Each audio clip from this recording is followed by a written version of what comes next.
એટલા માટે બુઢ્ઢા કે તારા દીકરાઓના સળગી ગયા બાદ પણ તું જન્મભર સળગતો રહે અને લોકોમાં પણ થડો બેસે કે વીરસિંહ સામે માથું ઉચકનારની શી ભલે થાય છે.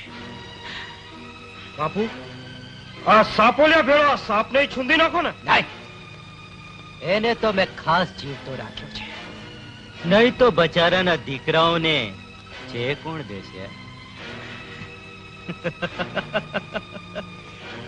દુનિયામાં દીકરો બાપની ચિતાને ચે દેતો હોય છે, પણ વીરસિંહ હારે વેર બાંધનારની ગતિ ન્યારી હોય છે.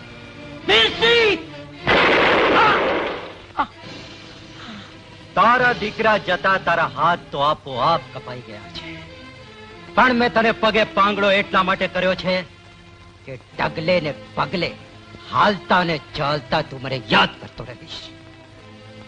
અરે કોઈ આ લંગડાને ગાડું તો દ્યો કે જેથી એ બચારો પોતાના દીકરાઓની જાન કામ ભેડી તો કરી શકે. વીરસિંહ, તે જે દુશ્મનીનો દાવાનળ સળગાવ્યો છે એના ભડકા એક દિવસે તારે ભડકી જશે. ભલે ભલે આજે મારા કાંદો દર દીકરા ન રહ્યા, પણ મારો મેરુભાનો લીલુભા તારો કાળ બનીને નિકંદન કાઢી નાખશે.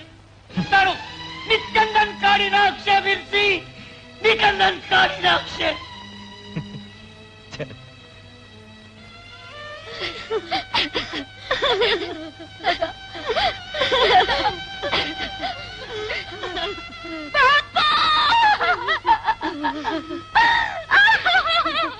ભાવનો ફેરો સમેટી લેતા આપણી તેજલના ફેરા તો જોઈ લેવાતા. તેજલના બાપુ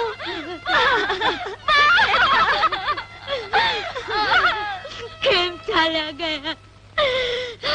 હજી તો છેડાછેડીથી ગાંઠ છૂટી નથી. તે ભાવની ગાંઠ કેમ છોડી નાખી? કેમ છોડી નાખી? કેમ છોડી નાખી? આજે આંસુડા ન વરસાવાના હોય. અરે આ તો ફૂલડા વરસાવા જોઈએ, ફૂલડા.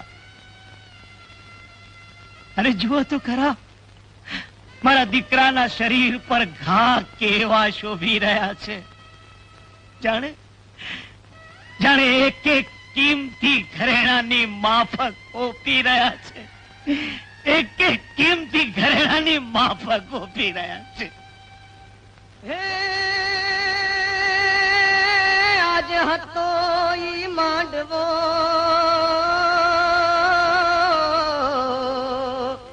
જાતો રણ ઝૂલ્યા ફૂલડા, પણ આજે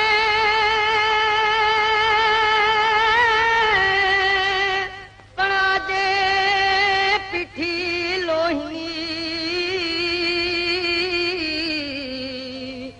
અરે રે ભાગ્યા કોઈના ચૂડલા. બેટા, મોત તો મને ડર નથી, પણ મને વસવસો એક વાત તો રહી ગયો કે જો આજે મારો એક પણ દીકરો જીવતો હોત ને તો એ વેરનો વારસો જાળવત, વેરનો વારસો જાળવત.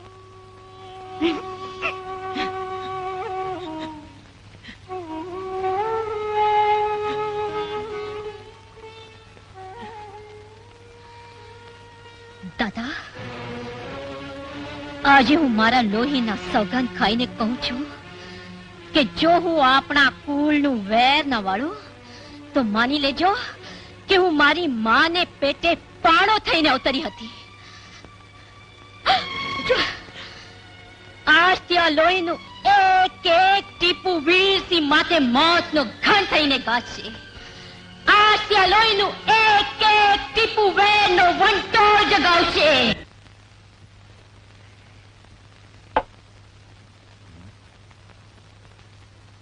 કોણ?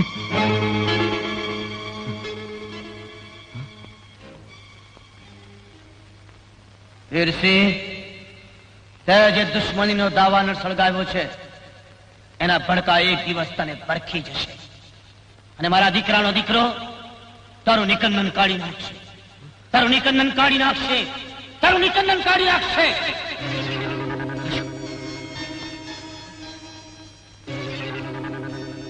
અરે કોઈ છે? હાજર છું બાપુ. એ પછી શું થયું બાપુ? એ પછી તને તને આપા દેવાની ચેતવણી યાદ છે? બરાબર યાદ છે. તમે હુકમ કરો તો એનો ઈલાજ કરી નાખું. એમાં વિચાર શું કરવાનો? રેજી નાખો એના આખા કુટુંબને, રેજી નાખો. જાઓ જાઓ. ભલે બાપુ. રાજ વિજયગઢના રાજવી દરબાર વીરસિંહ ચુડાસમા તરફથી સમઢિયાળાના બરતરફ થયેલા ગરાસદાર આપા દેવા જોગ રાજનું ફરમાન. આપા દેવા, તમને સમઢિયાળામાંથી ઉચાળા ભરવાનો રાજ હુકમ હતો, છતાં હજી સુધી તમે ગામ મેલ્યું નથી. આથી રાજના હુકમની અવગણના કરવા બદલ રાજનું લશ્કર કાલે સમઢિયાળા પર ત્રાટકશે.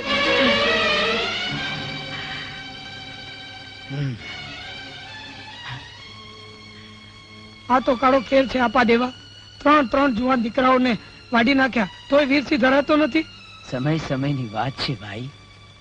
ઘરનો મોભ છું, છતાંય ટેકા વગરનો થઈ ગયો છું. તોય વીરસિંહને હાલતમાં બતાવીશ કે રજપૂતના કાંડામાં કેટલું જોર હોય છે. બાપુ, તમારી આ વ્યવહારોની રગોમાં પણ રજપૂતી ખમીરવે છે. વિશ્વાસ રાખજો, ધીંગાણામાં ખપી જાશું, પણ પારોટના પગલા ભરી આપા દેવાનું ખોરડું નહીં લજવીએ. બેટા, અને બાપુ, તમે જો ગામ લોકોને મોડે થશો તો એ આપણી પડખે ઉભા રહેશે. દાદા, દાદા શું થયું? રાજના સિપાહી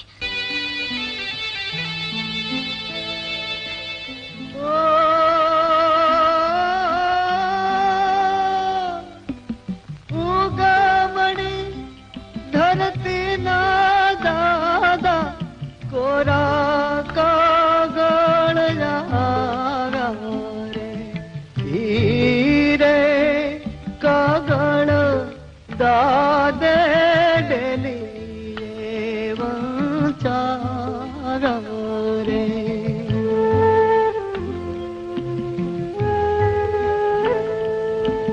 શીદને એરવો છો દાદા, શું છે અમને ક્યો ને રે.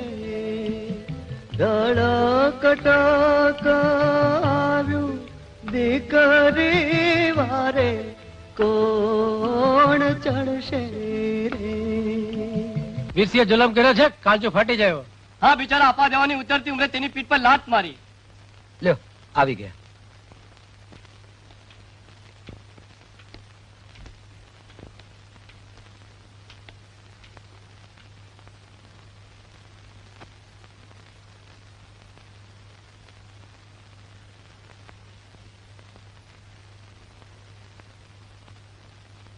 ભાઈઓ, આ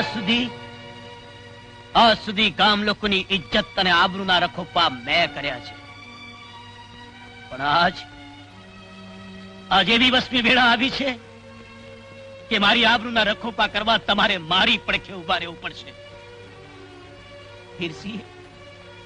વીરસિંહે મારા કુટુંબનું નિકંદન કાઢી નાખવા માટે દળકટક મોકલ્યું છે, પણ આપણે જો અહીંયામાં હામ રાખીને સામનો કરશું તો એ કટકને કાયમી જેમ પાછા ભરવું પડશે.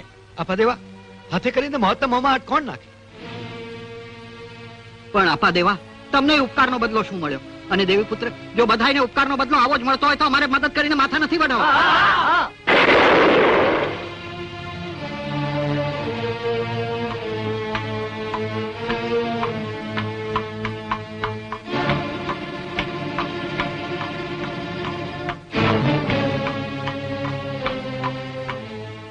કાયરો લ્યો, આ ચૂડિયો પહેરો, તમે એને જ લાયક છો. આપા દેવા એક અપંગ હોવા છતાં બળિયા સામે બાદ ભીડી રહ્યા છે, ત્યારે તમે બાયલાની જેમ ઘરમાં બેસી રહેશો. છાશ વાર્યા ગામની બેન દીકરીઓની લાજ લૂંટાય છે. અરે રાજના લાગાને નામે લૂંટ ચલાવવામાં આવે છે, તમારો ઉભો મોલ સડવામાં આવે છે, છતાંય તમે આ બધું મૂગે મોડે સકી લો છો. અરે ધિક્કાર છે તમને.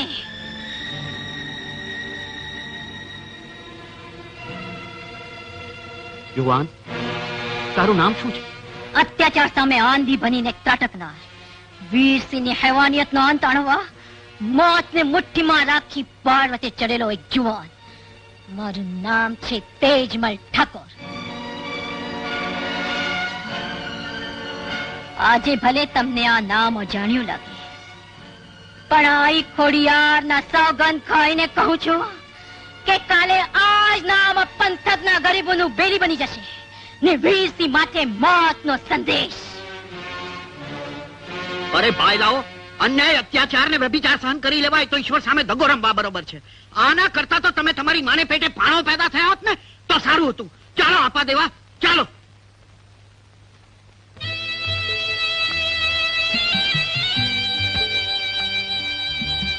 તેજલ જેવી દીકરી તો દાદો કામ જાણો રે. રાખો દાદા ચાલો વારે ચાલો તેજમલ ઠાકોર, ચાલો.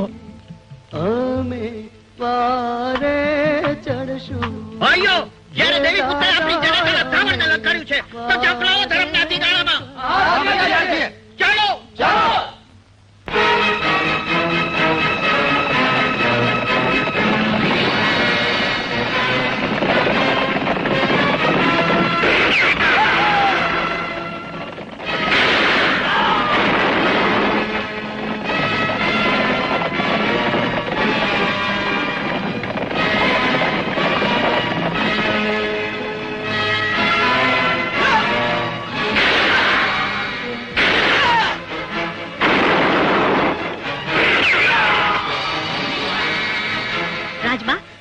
દેવાની એકમાત્ર નિશાની લીલુભાને લઈને અહીંથી જટ જાઓ.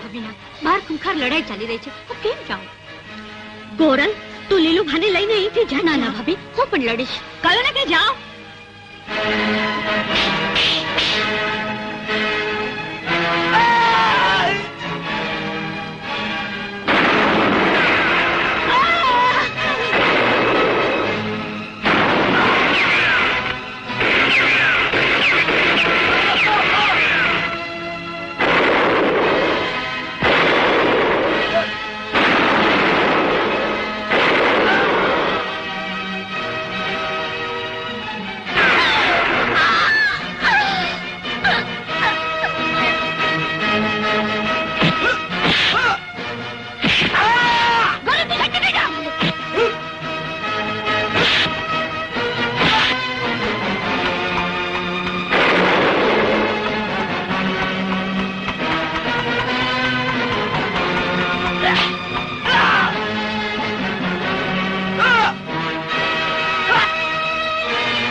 આપવા દેવાનું વેર બાંધો નહીં રહે.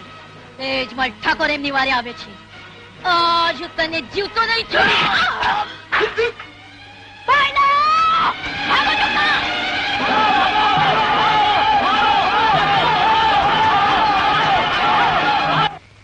બાપુ, આપણા લશ્કરનો સામનો કરવા માટે આપા દેવાએ આખું સમઢિયાળા ભેગું કર્યું અને હરામખોર ગામ લોકોએ પણ એ ખખડતા જ લંગડાને ટેકો આપ્યો. શું વાત કરે છે?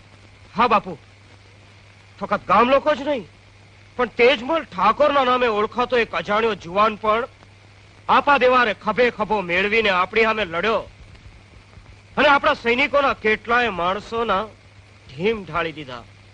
તેજમલ ઠાકોર, એ મગતરાને તો હું ચપટીમાં મસળી નાખીશ, પણ એ પહેલા મારે સમઢિયાળાના ગામ લોકોને પાઠ ભણાવવો છે.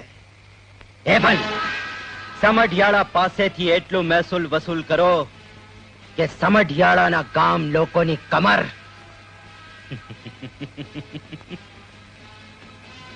પેવડ પડી જાય.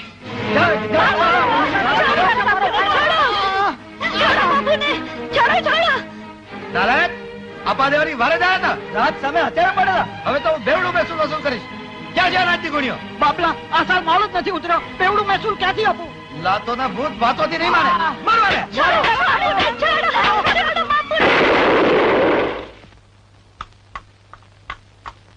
કોણ છે તું? તેજમલ ઠાકોર. ખબરદાર છે જો કોઈએ ગરીબ ખેડૂત પર હાથ ઉપાડ્યો છે તો તમારા કામના ઝાડવા ભાળવા હોય તો ચાલે જાવ અહીંથી. તારી આ હિંમત?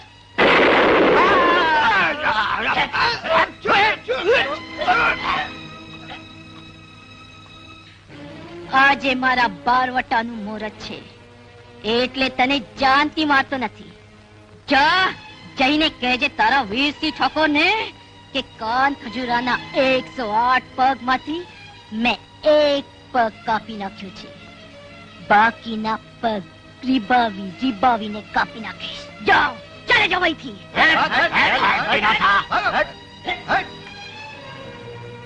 તેજમલ ઠાકોર, ખરેખર તમે ગરીબોના બેલી છો. ચિંતા ના કરો, હવે કોઈ મહેસૂલ માંગવા આવશે નહીં.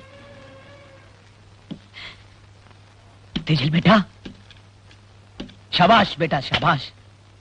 અરે આ તો તે એવું કામ કરીને બતાડ્યું છે કે સમઢિયાળાના લોકો તારા પર આશીર્વાદ વરસાવશે અને તું ડગલે ને પગલે ફતેહ કરતી રહીશ.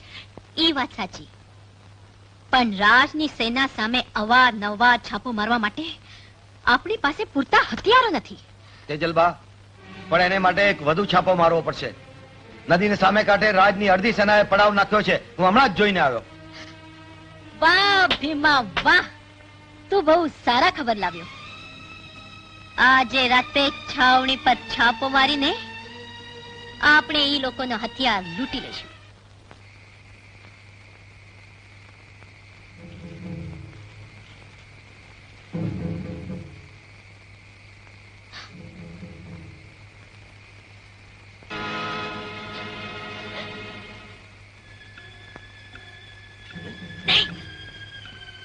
આ શું કરો છો તેજલબા? હાથમાં આવેલા દુશ્મનને જતો કરાય. દુશ્મનને ધીરે રીતે મારવું જોઈએ, તાકાત નહીં. રામસિંહ, જી બાપુ. એ લોકો બપોર સુધી આવી જવાના હતા, પણ હજી સુધી કેમ નહીં આવ્યા હોય? રસ્તામાં કઈ વિઘ્ન તો નહીં પડ્યું હોય ને? મને લાગે છે કે કાંટો હું વિજયગઢ જઈ આવું. કદાચ એક બે દી ત્યાં રોકાવું પણ પડે. પણ તમે લોકો સાવધાન રહેજો. ખબર છે ને, તંબુમાં હથિયારો પડેલા છે. એ બાબતની ગફલત હું જરા નહીં શકી લઉં. જી.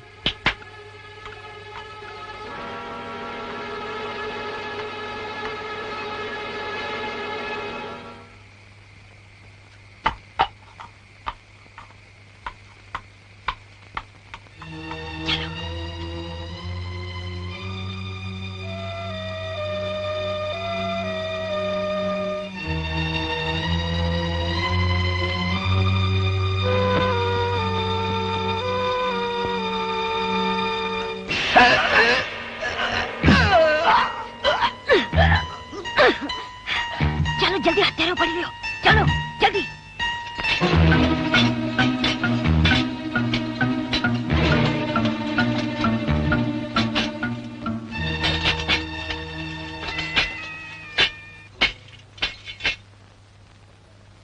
શાબાશ બેટા, હથિયારો એકઠા કરીને તે તો આપણી ટોળીના હાથ મજબૂત કરી દીધા.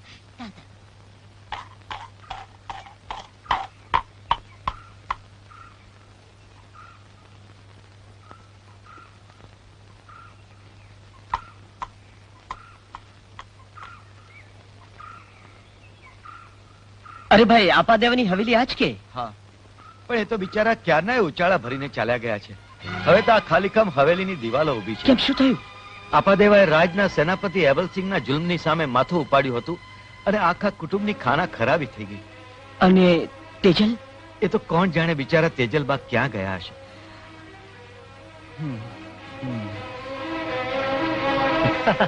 એબલસિંહ! એબલસિંહ! શું થયું સમજાય? મોટા ભાઈ, આ તમે શું કર્યું? અરે ભાઈ, તું આટલો બધો ઉશ્કેરાયેલો કેમ છે? એવું તે મેં શું કર્યું છે કે આજે પહેલી વાર તું મારી સામે આટલા ઊંચા અવાજે બોલી? ઊંચા અવાજે નહીં, પણ આજે તો ગગન ભેદી અવાજે ગર્જીને આ મેલોની દિવાલોને હલાવી નાખવાની ફરજ પડી છે. અરે ભાઈ, પહેલા ધીમો પડીને વાત શું છે તો કે. અરે આપણા રાજમાં એબલસિંહ વગર વાગે પ્રજાને પીખી નાખીને રેત રેપી નાખે, એ તમે સાચી કેમ લો છો? શું અધિકાર છે અવલસિંહને કે આપા દેવાના આખા કુટુંબને આટલી ક્રૂરતાથી રેસી નાખે? પોતાનું રક્ષણ કરવું એને તમે કતલ કહો છો? રાજનું હિત જાળવવું એને તમે હત્યા કહો છો? સમદર, તું એક તરફી વાત જાણીને ઉશ્કેરાયેલો લાગે છે, પણ સાચી વાત શું છે એ તું જાણે છે? આપા દેવાએ પોતાના ગરાસના ખેડૂતોને રાજનું મહેસૂલ ન ભરવા માટે ઉશ્કેર્યા હતા. અને સંદર્ભા, હું જયારે આપણા સૈનિકો સાથે મહેસૂલ વસૂલ કરવા ત્યાં ગયો ત્યારે આપા દેવા અને એના માણસોએ મળીને આપણા સૈનિકોને રહેસી નાખ્યા. અરે એ તો ઠીક છે, એણે તો એક મારાને મોકલાવીને મારું ખૂન કરાવવાનો પણ પ્રયાસ કર્યો. હા, પાડ માનો પ્રભુનો કે આજે તમારા મોટા ભાઈ તમારી સામે જીવતા બેઠા છે, નહીં તો તમે પણ વાવાઝોડાની માફક ત્યાં સમઢિયાળા પર ત્રાટક્યા હોત. એ તો બધું ઠીક છે સમદર, પણ પહેલા મને એ વાતનો જવાબ આપ કે તું આપા દેવાનું ઉપરાણું આટલું બધું શું કામ લઈ રહ્યો છે? હું આપા દેવાની પૌત્રી તેજલને દિલ દઈ બેઠો છું. અમારા મન મળી ગયા છે, પણ એબલસિંહ સાથેની અથડામણ પછી આપા દેવા કે તેજલનો કોઈ પત્તો નથી. અરે મારા ભાઈ, તો આ વાત તારે મને પહેલા કરવી જોઈએ ને. હું એ લોકોને બોલાવીને આ વાતનું સમાધાન કરવાનો પ્રયત્ન કરે, પણ હજી એ કાંઈ ખાટું મોડું નથી થયું. કેમ એબલસિંહ? હા બાપુ, હા હા, આપણે આપા દેવા અને તેજલને ગમે ત્યાંથી ગોતી કાઢીશું અને તેજલ જોડે તારા ધામધૂમથી લગ્ન કરાવીશું. અને એટલું જ નહીં, આપા દેવાને એનો ગરાસ પણ પાછો આપી દઈશું. અને બસ. તમે તો જાણો છો સંદર્ભા, બાપુનું વચન એટલે પ્રભુનું વરદાન. હવે જો મારા ભાઈ, તું થાકી ગયો હોઈશ, માટે જઈને થોડો આરામ કર. આરામ તો હવે અજંપામાં બદલાઈ ગયો છે. જ્યાં સુધી તેજલ નહીં મળે ત્યાં સુધી મને જંપ નહીં મળે. બેટા, મારા મનમાં ઓરતા હતા કે તારા હાથ પીળા કરીને રાજકુરીની જેમ બળાવવાના. તારો સુખી સંસાર જોવાની ઈચ્છા હતી. અરે કેટલા મનોરથ સેવ્યા હતા કે તારા જીવનમાં રોજ સોનાનો સૂરજ ઉગે. પણ વિધિ કેવી વિચિત્ર છે. એણે તારા હાથમાં મીંડળને બદલે બંદૂકની ગોળી બાંધી દીધી અને શ્રીફળને બદલે બંદૂક પકડાવી દીધી. તારા સુખને સળગાવી દેનાર હું જ છું બેટા, હું જ છું. જો તને કઈ થઈ જશે તો ભગવાનના દરબારમાં હું તારા મા બાપને શું મોડું બતાડીશ બેટા, શું મોડું બતાડીશ? દાદા, ઓછું નાણો, આમ ઓછું નાણો. વેદીના અગનને બદલે વેરના અગનની વાટ મેં પોતે પકડી છે. ચરિયાના જામાને બદલે જોખમના જામા મેં પોતે જ પહેરી લીધા છે. દાદા, તમે એક કામ કરો, તમારા મનને શાંતિ મળે માટે તમે દેવી પુત્રને લઈને ગોરલને મળી આવો ને લીલુબાનું મોઢું જોઈ આવો. ભલે બેટા, તું થાકી ગઈ હશે તો આરામ કર, હું જઈ આવીશ. હા,